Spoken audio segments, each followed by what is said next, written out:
What's up, guys?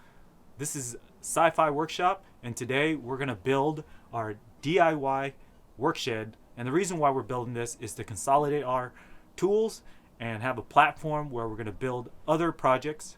So let's get into this.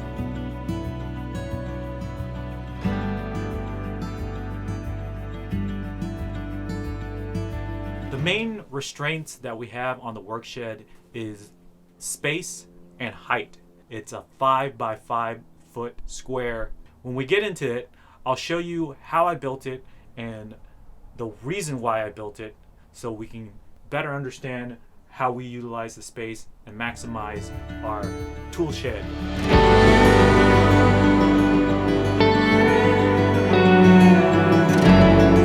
So the consideration for building this workshed is really if you wanted to buy one or build it from scratch. And the reason why I built it from scratch is an average workshed of this size, 5 by 5, is typically around $1,000, $2,000. We chose to build this in the minimalist and functional way that we can find. And all you need to do is to have basic tools like a chop saw.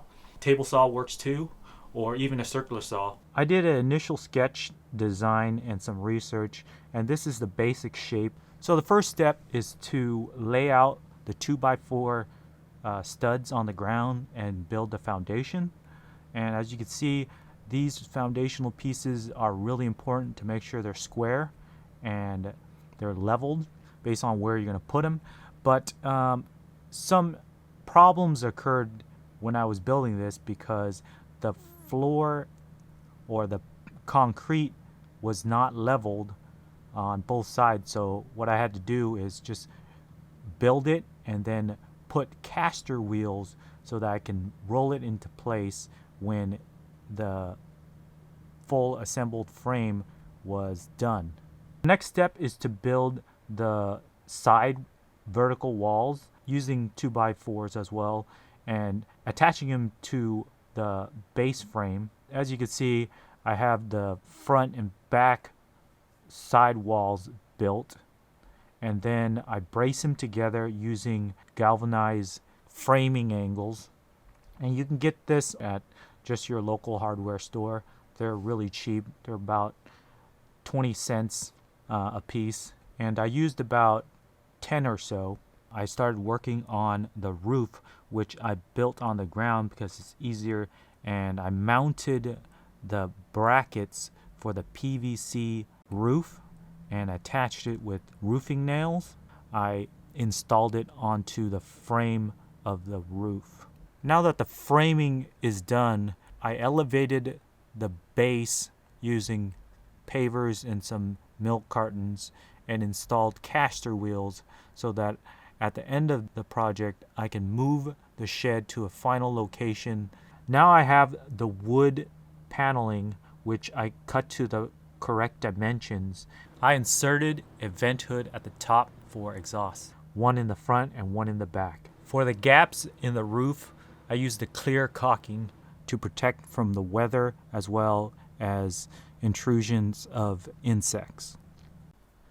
I installed sheet metal trims on the corners of the workshed using roof fasteners, and this is just a practical way of doing it without actually applying any type of caulking.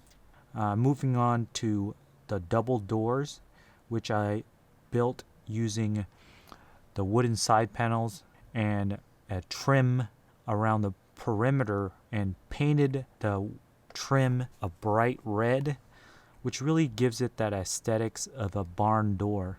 After building two of them, I mounted it on the workshed, and it looks pretty good.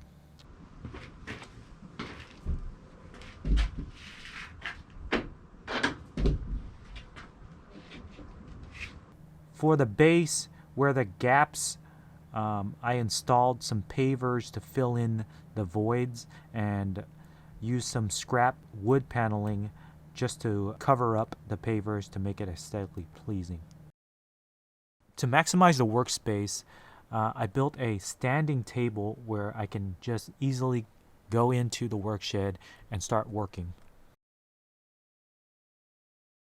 As I continued framing the interior, I realized there were some insects that landed on the studs and left behind these wings. After Googling it, I realized to my astonishment that it was drywood termites. I was really scared that the termites would eat the frame of the woodshed and compromise the whole structure.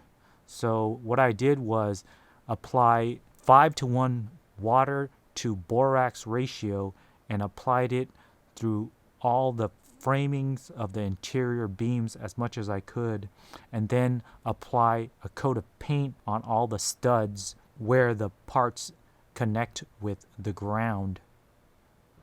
Here's some shelves I put in at the bottom of the workbench to fit my storage totes, and at the ground level I installed caster wheels so I can easily pull out the totes for accessibility. For the top, we organized the tools in such a way that it's accessible. Everyone has their ways of organizing tools, but the reason why we organize it in such a way is that we want to keep the measuring tools in one side, and other tools that are not necessary, we can keep them on the side or into the storage bin. Basically, we used pin boards that we can also get at the local hardware store and just mount it up with screws. And we bought these really cheap but functional baskets where we can just put bigger items.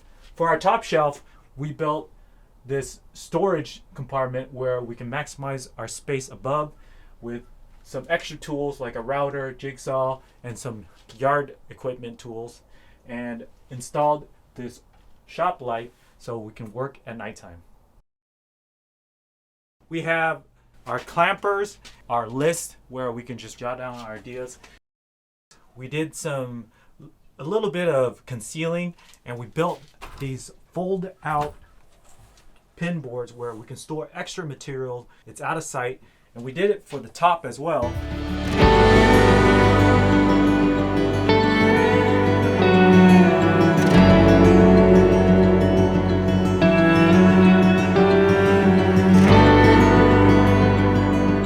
Of course, this shed is perfect for solar panel. We have a 100-watt solar panel on top and a 300-watt-hour battery, which is not a lot, but it's perfect for our use cases.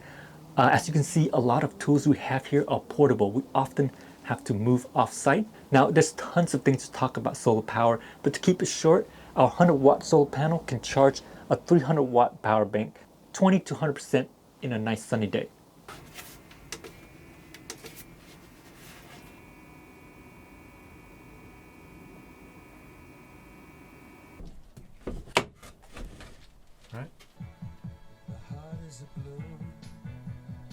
Our Makita speakers, which are Bluetooth, and they just sync with our phones, so we'll have some music in here and have good vibes while we're building our projects. It is really a headache to deal with termites. It's just the process you go through when you're building something like this, volume and speed, that you don't realize the problems that you face until you get there. But this is the part of learning and experimenting and doing something that will be educational as well as rewarding once it's done. So guys, this was a great project, and there was a lot of things to do, but we got it done and the shed looks great. One of the suggestions I would make is that such a big project like this requires at least 2 or 3 people just to do the framing itself.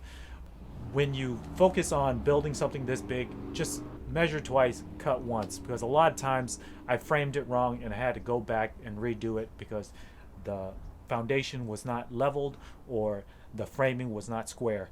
Have a friend help you, but if not, just take the extra time to work on it to make sure that you have everything square before you put up all the side panelings and the roof.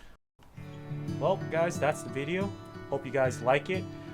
If you enjoyed content, subscribe, and more videos will be on its way.